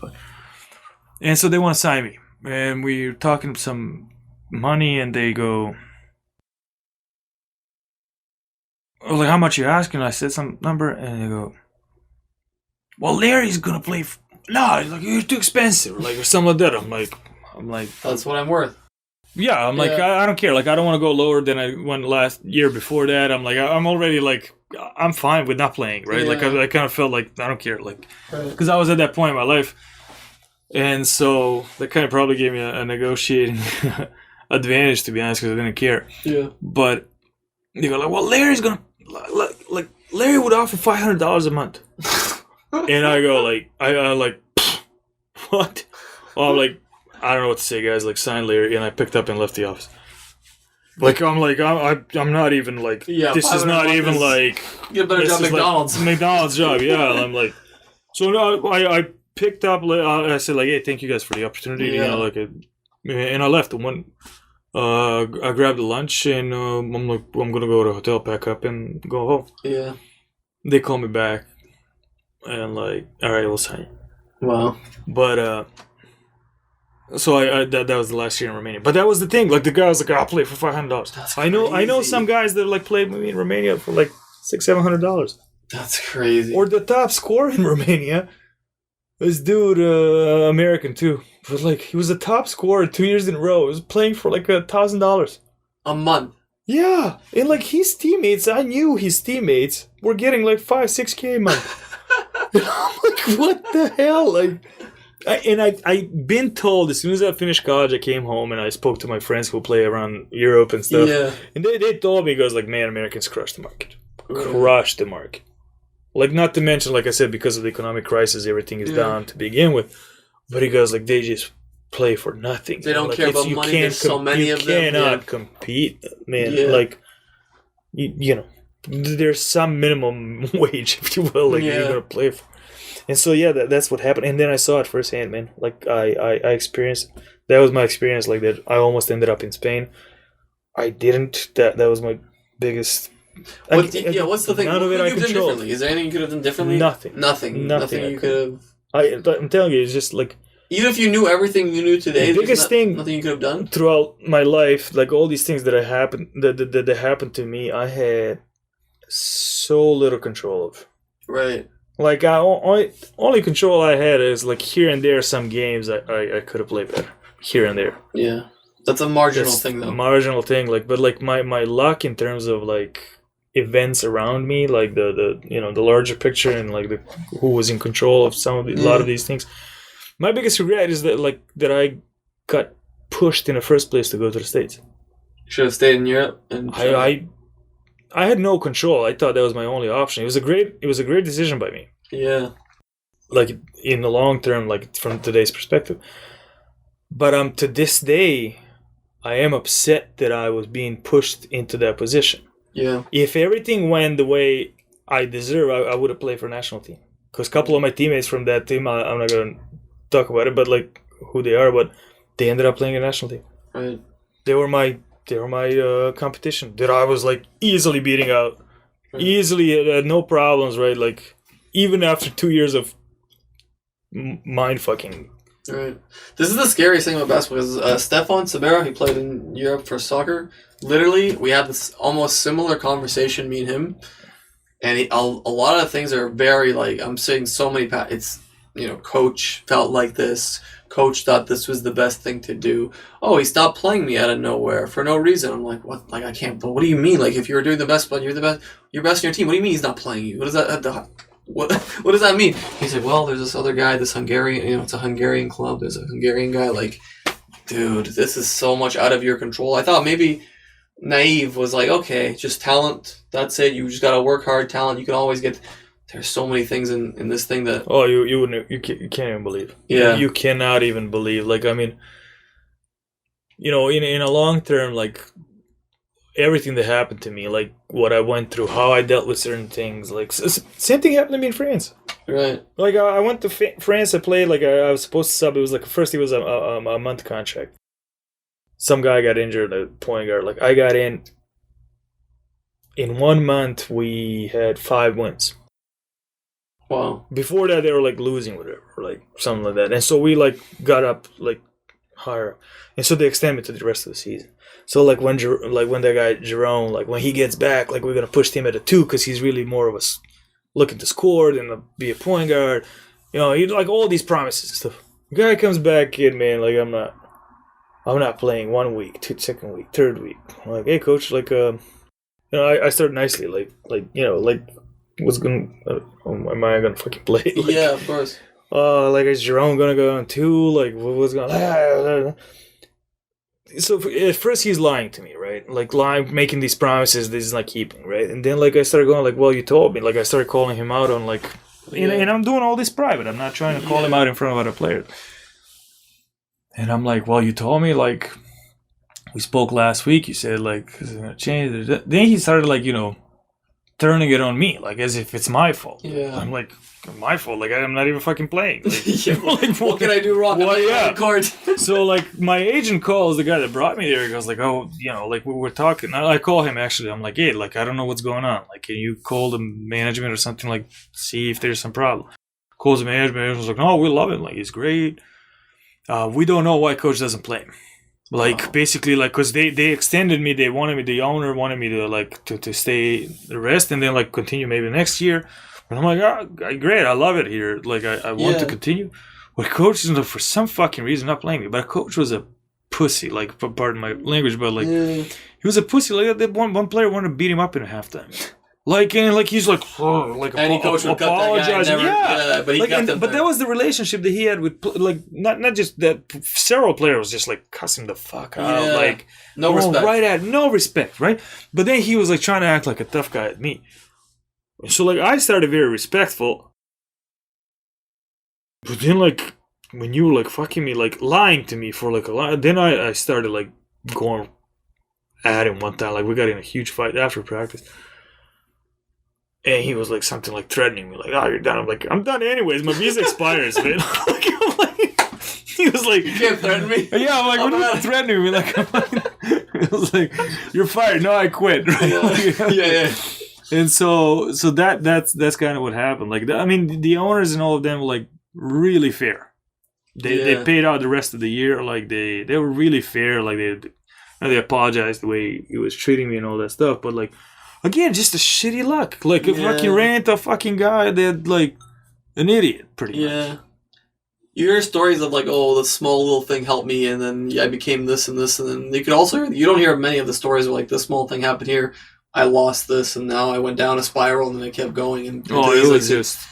These little situations. It was bad, man. Like, so in this whole time, you know, you, like, kind of, like... Even though you know it's not your fault, you always question, like, well, maybe I should have done this or that or there. Like, like all of these things, like, in basketball, like, probably like any other game, man, like, confidence is like 90% of the... Mental, at that level. Mental confidence, whatever. Like, I mean, I had a fucking confidence back when I was in FNP and stuff. Like, I was betting my paychecks that I'm going to shoot free throws 10-10. Like, and like, paychecks for us were like huge, man. Our families lived off that. Like, I mean, I was making more than my mom. Like, and we live in a poor country, right? So it's like, you know, I was like easily betting things. Like, I'm like, fuck, like, I got this. Like, no problem. Like, like this is a secure thing. I'm like, I mean, that to me was like, or like, I was betting I was going to beat, I don't know who, one-on-one. Like, I was 15, 16 years old. I was like beating up the American guys who came from like top level colleges, like Maryland and stuff like that. They were like coming, like they come on a tryouts, like, because we had it before the seniors. Our practice was before seniors. And then, like, some of those guys, like, stay and play, like, 2-2 with us. So, like, I play, me and my buddy, Stevic, he was playing around Europe again later. He was crushing Milicic. But, man, we were killing these guys. But I'm a 15-year-old kid, man, like, at the time. They're like, and I always felt like, meanwhile, this guy comes in jacked up. But later on, like, my confidence just got out of hand. Like, I started playing... according to, I was like I was being molded by every coach into whatever he wanted me to be. You know, by all this adapting, I lost the sense of who I was in the long run, and I started like not liking. I wasn't feeling good anymore playing. You started hating basketball, right? You started hating the thing that you put everything into. Absolutely, like it wasn't like no more. It was no longer I played it out of spite, not out of love. That's a huge difference, right? Because I used to love competition and all, but then I started, like, in the last years I was playing because, like, you know, I'm gonna beat this. Well, like, even though I was not happy for years prior to that, man. It was. But we play here all the time, bro. And anyone that I've ever played with, anyone that I've talked to in basketball, like, Nick's always been on another level, and like we know that it's not a thing that you can explain to some people that are on the outside looking in. When you play with someone, you're like, bro, this guy, you know, we don't have that here. We don't have this guy here. Thanks, man. Keep it up. I just mean that. Like, it's unfortunate. It's like, so what are you gonna do? We've recorded for an hour and 45. Wow. We've gone 45 minutes over what I've ever done. There you go. And okay, happy ending. Let's not end them in a fucking shit. No, happy ending here. You came here. You have a master's degree in engineering. Yeah, but tell you what though, like you missed basketball in the electrical engineering. No, so I was missing. I was like first couple of years after I stopped. So I came in, I enrolled electrical engineering and stuff, and I felt that was probably the best decision I made I mean, obviously, like I'm living well off of this, but Yeah. it was the best decision in my personal recovery, Right. my mental recovery, right? You felt like... Well, I'll tell you why exactly. Because I felt like, okay, so I just explained to you how my high school was. Like I was a part-time student, like self-taught, right? Like on everything. But I was chasing ball like my entire life, playing basketball. Like even in college when we were like, school was like really... Second thought. Yeah. Second would be good. Third, fourth. Yeah. But, so this is what that, and then like what do? I go enroll electrical engineering, like one of the toughest majors out there, right? Yeah. And like, even my parents who were like support me and everything, they're like, like you kind of like, you sure about this one?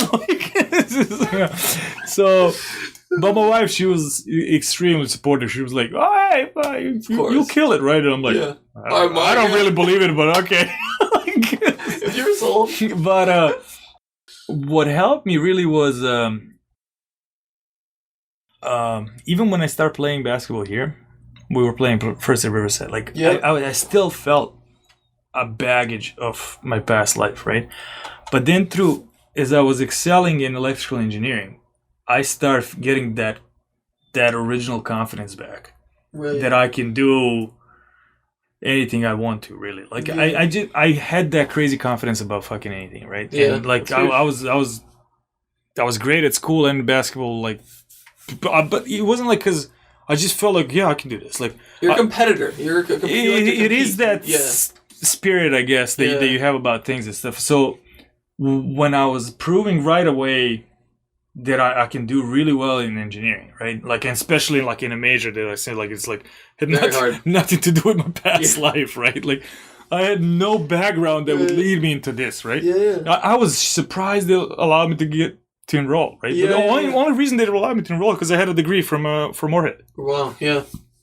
And so I'm excelling at this, and I started like, oh, okay, I can do this stuff. And then like, one exam after another. Like to me, it was a mental recovery and like getting my confidence back. And like, I'm telling you, my pickup game was getting back. I mean, I was getting worse because I was getting out of shape, but in running time. But it's in terms of like me doing stuff again that I could do, control the game, control all this stuff. You were out of shape and you were still crushing us. That's the scary part. But like I was getting myself back, and that was the thing, right? Like, and then like I eventually lost a little weight, but like my point being is like that helped me recover, and then I went for masters and all that stuff, and so I knock on wood, I feel confidence again. Right. Like, and to me, that was one of the major factors in my life, was getting that confidence about myself. That ability that you can do whatever you want as long as you set your mind to it is like invaluable. You can apply that to anything. So when you did it in basketball and then you finally got it back in like engineering, whatever. And now even if you don't like engineering, you can say, well I can do whatever the hell I want. It's a great lesson. Like everything that I like, I wish I didn't. That my life. I mean, there was all great lessons, like, and like that you can apply, and like I applied a ton of it, like in engineering, like just in human relations, like in meetings and stuff. Like, for example, I have no problem. I told you, like, I speak to like a global chief of something, right? I'm speaking to him like I'm talking to you right now. I'm like, hey, no, we have to do this stuff, right? And he's like, basically, who the fuck are you, right? Like, and I'm like, no, listen to me when I'm speaking, right? Like, we have to do this. Like, I'm the playing card, right? Like, and so like I'm at the level right now. I have no problem of doing these things, right? Because like I believe in the idea that I'm presenting, and I will stand behind it, right? Of course. So that to me was makes me really happy that I'm back at that. Beautiful. For most guests, they have something to plug because they're all either YouTubers or I know you have nothing to plug. You're not where can they follow your Twitch stream? Like But so Nijo, thank you again for coming on the pod. That was awesome. Oh, thanks for having me, man.